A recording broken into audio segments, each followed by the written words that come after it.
She was married to a very abusive man. Also, you had the mix of drugs into this whole soup. 911 emergency. Marilyn hasn't been spoken to by her brother, me, her best friend, since Thursday morning. So there's no sign of Marilyn and nothing that police can arrest anybody for. There was no body. People become desperate. People do things they might not normally do when they're under the influence. It was a situation that was nearing the boiling point. What did police learn about how she was killed? She had been at the house that night and seen Marilyn on the floor covered in blood.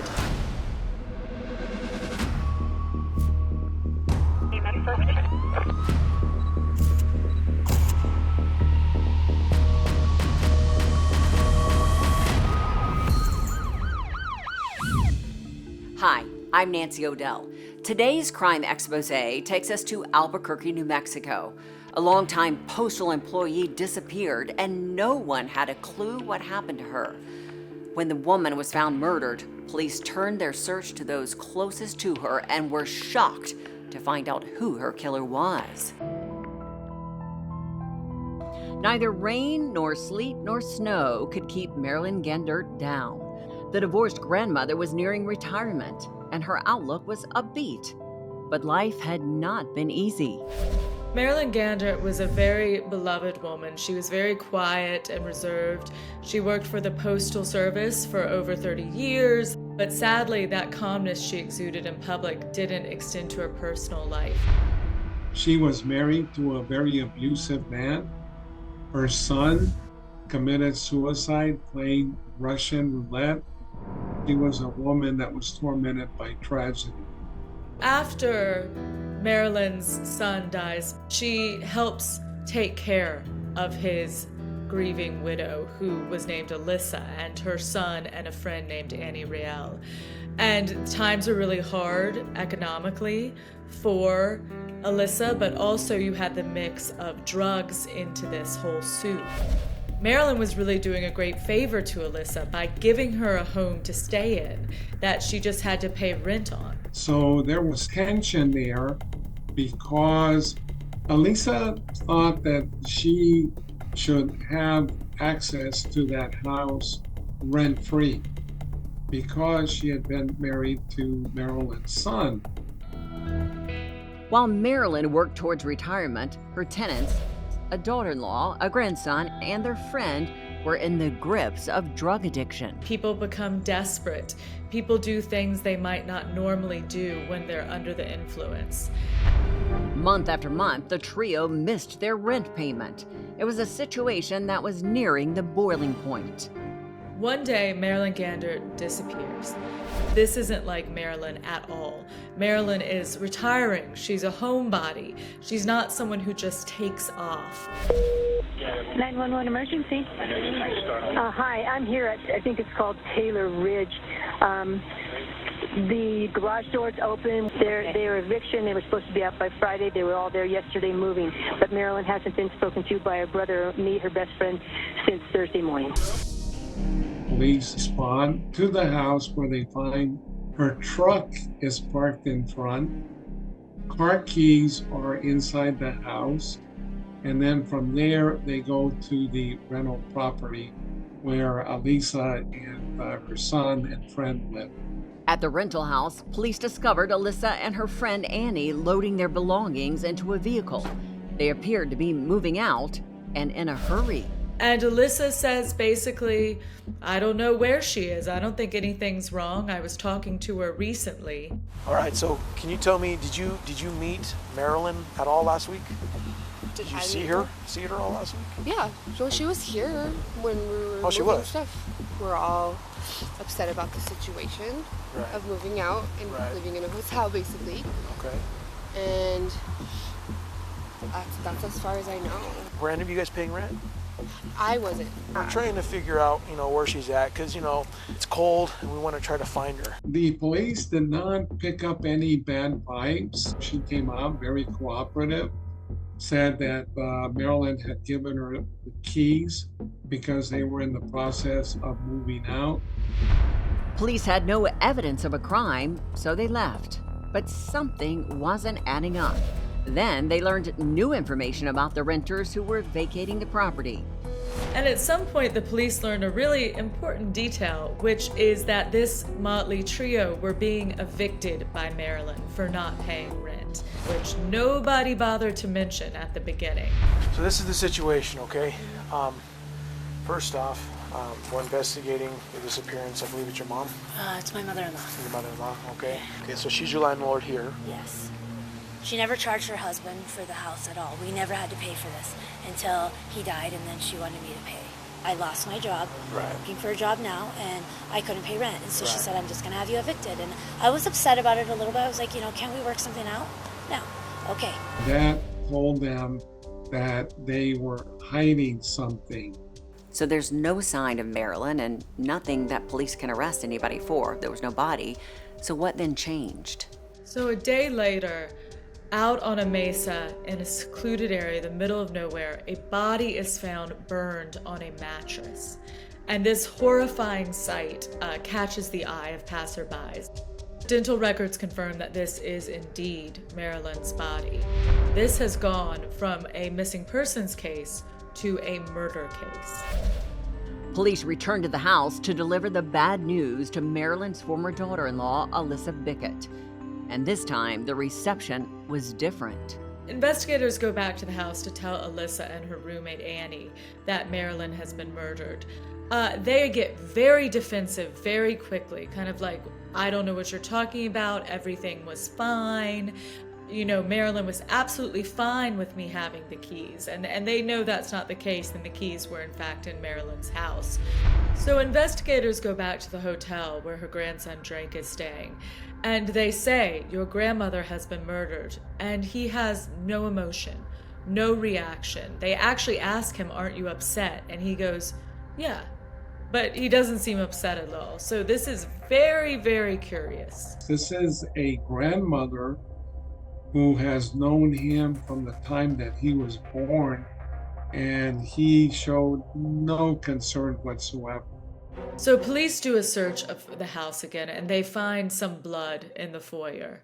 And so things are really not looking good. They spray the bedroom with luminol, and they find blood present there as well. And they also find it, importantly, in the flatbed of Marilyn's truck. Police now had probable cause to arrest the daughter-in-law, grandson, and their roommate for the disappearance of Marilyn Gandert. The police take the family members into custody. Cops learn that Drake Bickett has had domestic violence charges against him in the past, including incidents with both his girlfriend Nikki and his mother. So he isn't just the stooge of Alyssa. He's no angel. Albuquerque police now believed that Marilyn's family and their friend had something to do with her murder. What Drake revealed while in custody sent the investigation into overdrive and exposed a murder conspiracy. As they're driving away, they can see Marilyn's body burning through the rear view mirrors.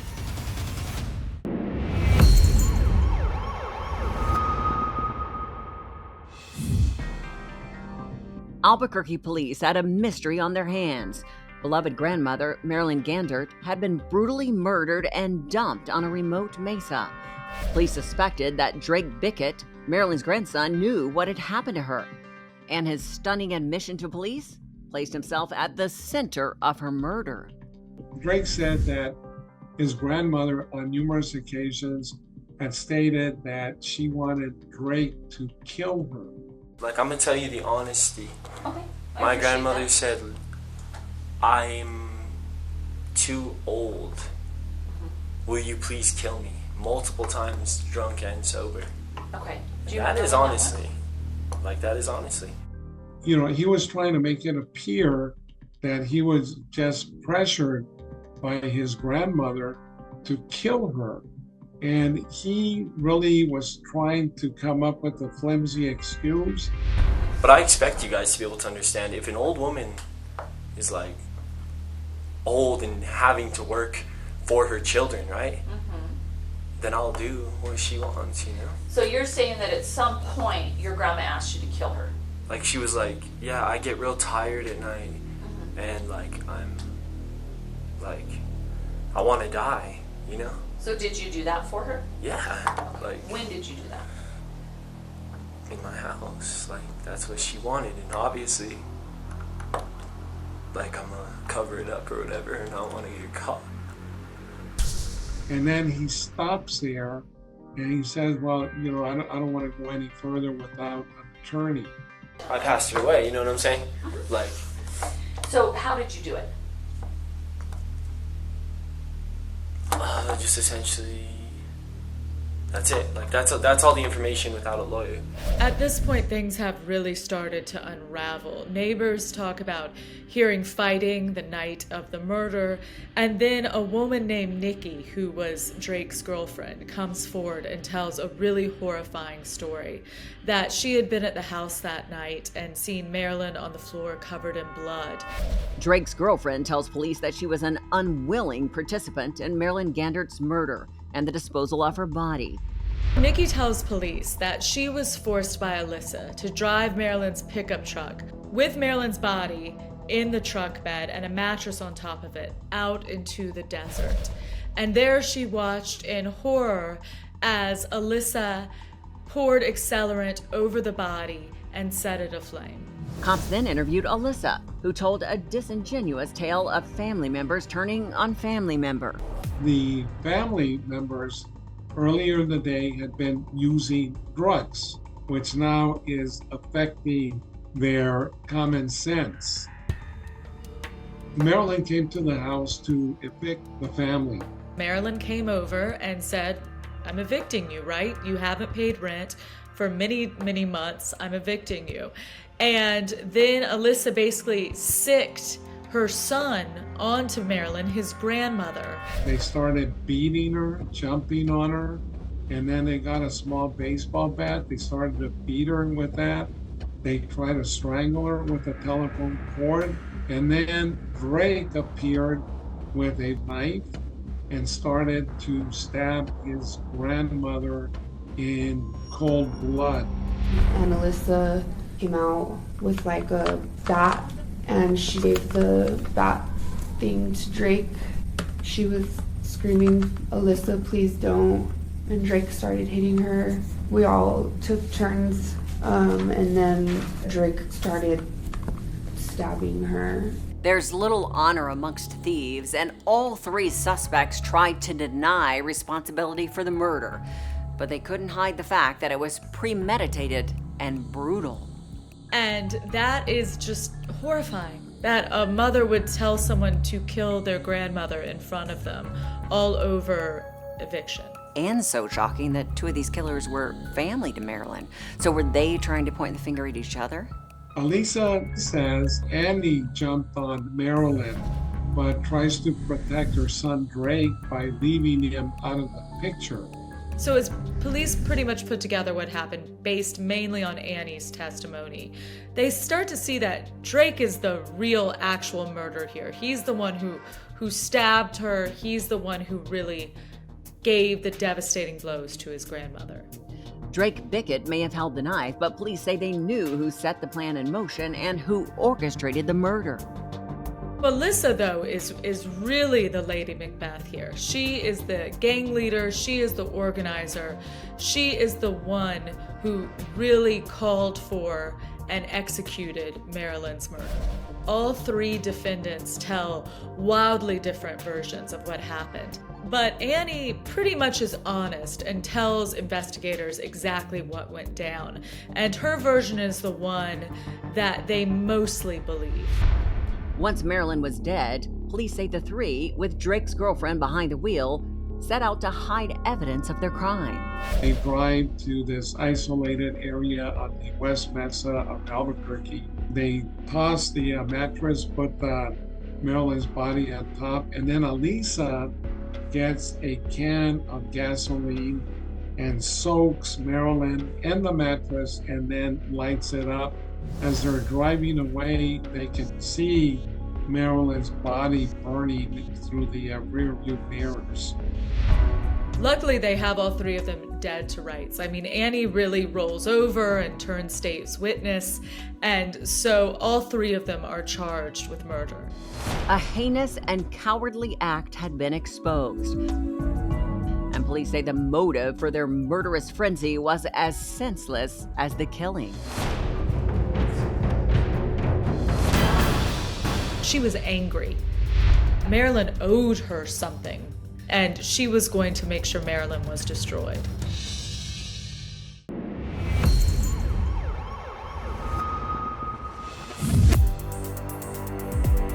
Three people faced murder charges in the death of Marilyn Gandert. Alyssa Bickett and her son Drake Bickett were charged with first-degree murder, while Annie Rael was charged with second-degree murder. Annie Rael had rolled over on Alyssa and Drake in a desperate bid to save herself. So how do you explain that Annie Rael, who participated in the killing, only got a second-degree murder charge? With Annie's testimony, they all basically have to plead out, right? So they all plead guilty to first and second degree murder. And Alyssa and Drake get very long sentences, but Annie really gets a sweetheart deal because she turned state evidence. But you know, she was just as big a part of this whole thing as they were. Annie was going to testify against them, and there was no way they were going to get out of it. All three defendants pled guilty to the charges against him, and the case never went to trial. But the reverberations from the senseless murder continue to rock the city. None of the three really seemed to have any remorse, and Alyssa in particular seemed to feel that Marilyn owed her something, right? And once that promise of housing was taken away, she had no use for Marilyn anymore, and she was angry. And she was going to make sure Marilyn was destroyed. The murder of Marilyn Gandert was felt across Albuquerque for a time, but Marilyn's family continues to suffer to this day from what one of their own did to her. The thing that's so important to remember about murder cases, especially with Marilyn, is she wasn't just an anonymous nobody, right? Her brother loved her and misses her so much. Her neighbors loved her. Her co-workers at the Postal Service loved her.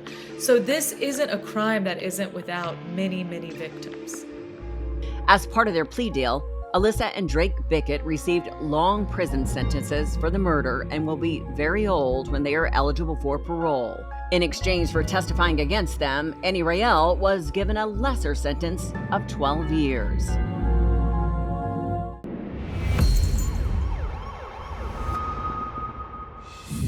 The murder of Marilyn Gandert shocked the city of Albuquerque by the depravity inflicted on the victim.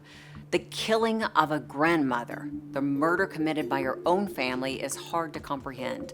It remains a sad reminder of the innocent victims and the families that were destroyed. And now, it's time for today's Safety Spotlight. Being a landlord isn't without risk, and even renting to family members can be dangerous, particularly if the relationship is contentious.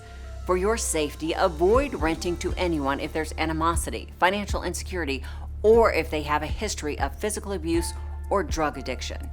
If you have tenants that are abusive or you fear they may turn violent, reach out to law enforcement who can help you file an emergency restraining order or provide you with resources for a safe eviction.